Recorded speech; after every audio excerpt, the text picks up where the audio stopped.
Hi everyone. आप लोगों को मैं कई बार बता चुकी हूँ कि प्रेगनेंसी में क्या क्या प्रॉब्लम्स होती हैं। हमने बहुत ज़्यादा डिस्कस करा है, बैक एक क्यों होता है, पेल्विक पेन क्यों होता है, फ्रंट वाली बोन में क्यों पेन होता है, नोजिया क्यों होता है, वॉमिटिंग क्यों होती है। आज की वीडियो में आपको बताने वाली हूँ कि पैरों में सूजन क्यों आती है। अब पैरों में सूजन बड़ा ही कॉमन है, डिपेंड करता है आपकी हाइट कितनी है, आपका बेबी बम्प कितना बड़ा हो रहा है, आपका वेट गेन कितना हो रहा है, आप कितनी सीडेंट्री हैं, यानी कि आप कितना काम करती हैं। इन सब चीज़ों पे डिपेंड करेगा। और इसकी रेमेडीज़ भी आज हम डिस्कस करेंगे कि एक्चुअली ये होता क्यों है और आपको क्या करना चाहिए, और ऐसी कौन सी कंडीशन है जिसमें कि आपको एक्चुअली दौड़ के डॉक्टर के पास जाना चाहिए कि ये मेरे को इतनी सूजन क्यों आ रही है। ऑलराइट, तो सबसे पहले मैं बताऊँ कि पीडल इडीमा यानी कि पैरों में सूजन क्यों होती है। इसका वर्ड है इंग्लिश में पीडल इडीमा, यानी कि मेडिकल वर्ड है। पीडल यानी कि पैर और इडीमा यानी कि स्वेलिंग। ठीक है, अब आंखों में भी स्वेलिंग आ सकती है, हाथों में भी स्वेलिंग आती है। ये सारी स्वेलिंग्स प्रेगनेंसी में क्यों ज़्यादा होती है? बिकॉज प्रेगनेंसी में आपका प्रोजेस्टेरॉन हार्मोन बढ़ जाता है। ये हम कई बार डिस्कस कर चुके हैं कि प्रोजेस्टेरॉन की वजह से बॉडी में पानी भरता है, वाटर रिटेंशन होता है, आपकी अंगूठियां टाइट हो जाती हैं, उंगलियां मोटी हो जाती हैं। वेट तो आप गेन कर ही रहे हो, लेकिन साथ साथ में आपकी पूरी बॉडी में पानी भरता है। आपकी ब्रेस्ट का साइज बढ़ जाता है, ब्रेस्ट में टिंगलिंग सेंसेशन रहता है, एक टेंडरनेस रहती है। आपके पैरों में भी सूजन इसीलिए आती है क्योंकि आपकी बॉडी ने ब्लड के अंदर पानी ज़्यादा एक्यूमुलेट कर लिया। अब इसका एक और साइड इफेक्ट क्या होता है? एक तो आप मोटे हो ही रहे हैं, आपकी वाटर रिटेंशन हो ही रहा है, प्लस आपका हीमोग्लोबिन जो कि एक्चुअली 10 या 11 है वो दिखाता है 8 या 9। तो फिर आप परेशान हो जाती हैं कि आपको एनीमिया है। हर पेशेंट को एनीमिया नहीं होता है, वो डॉक्टर क्लिनिकली देख के बताते हैं। जैसे अगर आज मैं किसी पेशेंट को देख रही हूँ, रेगुलरली उसको चेक कर रही हूँ 15 दिन से, महीने से, तो मुझे पता चल जाएगा कि एक्चुअली इसको वाटर रिटेंशन हो रहा है कि ये सही में एनीमिक हो रही है। क्योंकि अगर आपकी बॉडी में ब्लड में पानी ज़्यादा भरेगा तो ऑब्वियसली जो हीमोग्लोबिन, जो आपका गाढ़ा ब्लड है, जो हीमोग्लोबिन बताता है, वो अगर पतला हो गया, उसमें पानी भर दिया तो हीमोग्लोबिन कम बताएगा। बट एक्चुअली आपके अंदर हीमोग्लोबिन की कमी नहीं है, आपकी बॉडी ने ब्लड में पानी भरा है। और ये पानी क्यों भरा है? जिससे जब आपका ब्लड लॉस होगा, जब डिलीवरी होगी, तो पानी ज़्यादा निकलेगा, ब्लड कम जाएगा। ठीक है, तो आपकी बॉडी के ब्लड को बचाने के लिए बॉडी में जो ब्लड है उसके अंदर पानी ज़्यादा भरती है बॉडी। ये जो है ये एक फिजियोलॉजिकल फिनोमेना है जो कि भगवान ने हमारी बॉडी ऐसी बनाई है। ठीक है, तो इन सब कारणों की वजह से आपके हाथों में, आपके फेस पे, आपके पैरों में सूजन आती है। पैरों में सबसे ज़्यादा क्यों आती है? क्योंकि हम लोग एनिमल्स की तरह 4 पंजों पे नहीं चलते, हम चलते हैं अपने 2 पैरों पे। तो क्योंकि हमारी जो ग्रेविटी है उसका पूरा पुल हमारे पैरों पे रहता है, तो पैरों पे जो ग्रेविटी पुल है उसकी वजह से नीचे पुलिंग होती है। नॉन प्रेग्नेंट जो लोग हैं, जो प्रेग्नेंट नहीं हैं, वो भी अगर बहुत देर तक खड़े हो जाए, स्पेशली वो लोग जो थोड़े से मोटे हैं, जिनके पैर मोटे हैं, जिनके पैरों के ऊपर वेट ज़्यादा है, यानी कि बॉडी मोटी है तो पैरों के ऊपर प्रेशर ज़्यादा है, वेन्स के ऊपर प्रेशर ज़्यादा है, उन लोगों में भी स्वेलिंग आती है। अगर आप बहुत देर तक टाइट जूते पहनकर, टाइट सॉक्स पहनकर बैठे रहोगे और खड़े नहीं होगे, चलोगे नहीं, बैठे बैठे भी पैरों में सूजन आती है। ठीक है, तो ये नॉर्मल लोगों में भी होता है, तो प्रेगनेंसी में तो ज़्यादा होगा। क्यों? क्योंकि एक तो उनका ब्लड में पानी ज़्यादा भर रहा है, दूसरी चीज़ वो मोटी हो रही है, पूरी 9 महीने तक उनका मोटापा बढ़ रहा है, उनका वेट बढ़ रहा है, प्लस उनका यूट्रस यानी कि जो बच्चेदानी है वो बड़ी हो रही है। बच्चेदानी बड़ी होने की वजह से जो आपकी बड़ी बड़ी जो ब्लड वेसल्स होती हैं, जिसको हम इन्फीरियर वेना केवा और एओर्टा बोलते हैं, ये 2 हमारी बड़ी बड़ी ब्लड वेसल्स हैं। एक एओर्टा जो है वो हमारे हार्ट से पूरी बॉडी में अच्छा वाला ब्लड यानी कि ऑक्सीजन रिच ब्लड को फैलाती है, और एक इन्फीरियर वेना केवा आपकी बॉडी की चारों तरफ से जो गंदा ब्लड होता है, जो यूज्ड ब्लड होता है, उसको वापस लेकर ऊपर हार्ट तक आती है, जिससे हार्ट उसको वापस साफ कर पाए। तो आप जब प्रेग्नेंट होती हैं तो आपका जो इन्फीरियर वेना केवा है उसकी दीवार बहुत पतली होती है, वो दब जाती है यूट्रस की वजह से।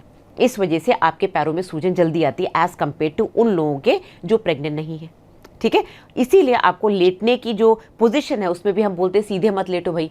सीधे लेटोगे तो आपकी इन्फीरियर वेना केवा ज़्यादा दबेगी। इन्फीरियर वेना केवा दबने की वजह से जो ब्लड रिटर्न आ रहा है, जो पैरों से, हाथों से ब्लड रिटर्न होकर पूरा हार्ट तक जा रहा है, वो नहीं आएगा, वो दबेगी, तो आपके पैरों में सूजन, आपके हाथों में सूजन, ये सब शुरू हो जाएगा। तो इसीलिए आपको बोलते हैं कोशिश करके सीधा मत लेटो, लेफ्ट लैटरल लेटो। लेफ्ट करवट लेटने से क्या फ़ायदा होता है कि जो यूट्रस है वो नॉर्मली बढ़ते बढ़ते थोड़ा राइट की तरफ डेविएट हो जाता है, वो ऐसे राइट की तरफ चला जाता है। तो और राइट की साइड में वो इन्फीरियर वेना केवा होती है, जो आपकी बड़ी वाली वेन है वो राइट में ही दौड़ रही है। तो जब आप लेफ्ट लेटेंगे तो वो प्रेशर कम हो जाता है और आपका इडीमा भी कम होता है, यानी कि स्वेलिंग भी कम होती है, बच्चे को ब्लड सप्लाई भी प्रॉपर मिलता है। तो ये तो हो गया मेन कारण कि आपको पीडल इडिमा यानी कि पैरों में स्वेलिंग क्यों आ रही है। अब इसके लिए आपको करना क्या है और ऐसी कौन सी कंडीशन है जिसमें आपको खुद कुछ नहीं करना है, सीधे डॉक्टर के पास जाना है। सबसे पहले तो आपको वो करना है जो प्रोजेस्टेरोन हार्मोन के इफेक्ट्स को उल्टा करे, यानी कि उसको एंटागोनाइज करे। प्रोजेस्टेरोन क्या करता है, आपकी बॉडी में सोडियम भरता है यानी कि नमक भरता है, आपकी बॉडी से पोटेशियम को बाहर निकाल देता है, आपकी बॉडी में पानी भरता है। तो आप क्या करेंगी, आप सोडियम कम लेंगी, यानी कि आप अपने खाने में नमक कम रखेंगी। नमक कम रखने से इडिमा कम होता है, स्वेलिंग कम होती है। क्या होता है कि जब आप नमक ज़्यादा लेती है तो आपकी बॉडी वहाँ पर पानी भरती है, इसको ऑस्मोसिस, इसके कई सारे नाम हैं। हमारी मेडिकल लैंग्वेज में हम कई बार बताते हैं बच्चों को कि कैसे सेल्स के अंदर जब सोडियम या सॉल्ट ज़्यादा होता है तो अपने आप पानी भर जाता है। तो इसी तरह से जब आप अपनी उंगलियों को कभी आप देखना सॉल्ट वाटर में डिप करना, आप देखना सारा पानी आपकी उंगलियों से बाहर आ जाएगा, आपकी उंगलियां एकदम ऐसे श्रिंक कर जाएंगे, रिंकल्स आ जाएंगे, क्योंकि आपकी जो ग्लास जिसमें आपने अपनी उंगलियां डिप करी थी उसमें नमक था, तो उस नमक ने सारा पानी बाहर खींच लिया। इसी तरह से जब आपकी बॉडी में नमक ज़्यादा आएगा तो पानी और खींचेगा और आपकी स्वेलिंग ज़्यादा बढ़ेगी। प्रोजेस्टेरोन हार्मोन यही काम कर रहा है। तो आप नमक कम कर दीजिए, जितने भी कन्फेक्शनरीज़ हैं, पिज़्ज़ा हो गया, जितनी भी ये अचार चटनी जिसमें ज़्यादा नमक होता है, ये सब नहीं खाना है। ऊपर से नमक नहीं लेना है, जितना कम से कम आप ले सकती हैं सब्जी में, दाल में, उतना आप लीजिए। दूसरी चीज़, पोटेशियम की मात्रा बढ़ा दीजिए। पोटेशियम रिच फूड्स क्या है मैं कई बार बताती हूँ, इससे आपके लेग क्रैम्प्स भी कम होंगे। संतरा बढ़ा दीजिए, मौसम्मी बढ़ा दीजिए, आप केला लीजिए, केला खाने से बहुत अच्छा होता है। केला is a very good food, ये तो पूरी तरह से कवर्ड होता है, उसके छिलका उतार के आप हाथों हाथ खा सकते हैं। कभी आप ट्रेन में भी कहीं सफ़र कर रहे हैं, सबसे अच्छा फ्रूट केला है, क्योंकि वो गंदा नहीं होता, उसको धोने की जरूरत नहीं है, प्लस उसमें पोटेशियम है, प्लस उसमें फाइबर है, तो बहुत फ़ायदे हैं केले के, बच्चा नहीं चिपकता उसकी वजह से। ठीक है, तो सोडियम कम करना है, पोटेशियम बढ़ाना है, पानी ज़्यादा पीना है। अब आपको लग रहा होगा ऑलरेडी इतने मोटे हो रहे हैं, पानी भर रहा है, आप कह रहे हो पानी ज़्यादा पियो। अगर आप पानी नहीं पियोगे, आपकी बॉडी में डिहाइड्रेशन है, तो बॉडी में क्या होता है, किडनी, ब्लड, हार्ट, इन सब को संकेत मिलता है कि भैया इसकी बॉडी में पानी कम है, हमको पानी भरना है। तो और ज़्यादा पानी भरेंगे तो यूरिन अपने आप कम होनी शुरू हो जाएगी, किडनी पानी निकालेगी नहीं, किडनी पानी अंदर भरेगी बॉडी में, क्योंकि पानी की आवश्यकता है बॉडी को। तो अगर आप पानी ज़्यादा पिएंगे, अपने आप को हाइड्रेट रखेंगे, तो बाकी सारे ऑर्गन्स खुश रहेंगे, उनको लगेगा कि हाँ सही मात्रा में पानी है, तो जो एक्सेस पानी है उसको निकालते रहो। ठीक है, तो पानी ज़्यादा पीना, हाइड्रेशन रखना है। आप अपनी बॉडी में कैफीन की मात्रा कम रखें। बहुत से लोग मुझसे पूछते हैं ग्रीन टी, कॉफ़ी, चाय पी लो, लेकिन ज़्यादा कॉफ़ी चाय पीने से भी आपकी बॉडी में ब्लोटिंग हो सकती है, क्योंकि पानी एब्जॉर्ब करती है बॉडी, क्योंकि ये एक तरह से के डायूरेटिक्स हैं। ये क्या करते हैं, कैफीन आपकी बॉडी को डिहाइड्रेट करेगी, बॉडी वापस से पानी भरना शुरू कर देगी, तो कैफीन कम रखें। फिर आपको जैसे मैंने बताया, लेफ्ट लैटरल सोएं, कोशिश करें करवट से सोएं। बैठते समय अगर आप बहुत देर तक खड़ी हैं या बैठी हैं तो पैरों को थोड़ा ऊंचा रख लें। ऑब्वियसली खड़े होगे तो पैर ऊंचे नहीं कर पाओगे। आपको किचन में काम करना है, आपको सब्जी काटनी है, कुछ भी करना है, आप बैठ के करो, चेयर पे बैठो और पैरों के ऊपर, पैरों के नीचे स्टूल लगा लो, तो अपने पैरों को एलिवेट कर लो। टीवी देख रहे हो, बिस्तर पे बैठे हो, पैरों के नीचे तकिया लगा लो। ठीक है, इवन सोते समय आप परमानेंटली अपनी जो गद्दा है उसके नीचे या तो तकिया रख लो, या फिर आप परमानेंटली अपने 2 तकिए वहाँ रखो पैरों के पास, कि आप मेरे को पैर एलिवेट करके सोने।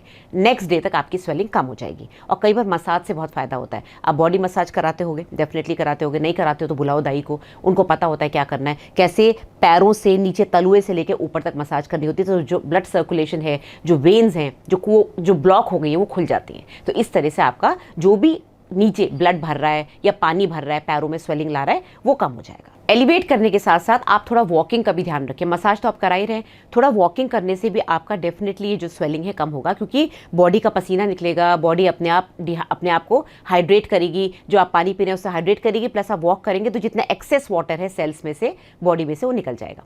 अच्छा, बहुत से लोग बहुत टाइट कपड़े पहनते हैं, स्पेशली जो वर्किंग वुमेन हैं, टाइट जूते पहन लिए या पुराने जूतों में घुसने की कोशिश कर रहे हैं, पैर मोटे हो गए, या फिर बहुत टाइट सॉक्स पहन लिए। ऐसा नहीं करना है। जहाँ भी आप कुछ टाइट पहनेंगी, चाहे वो हाथ हो, चाहे वो नीचे पैर हो, वहाँ पर इडिमा होगा, क्योंकि ब्लड सर्कुलेशन रुकेगा तो वहाँ पर और ज़्यादा स्वेलिंग होगी।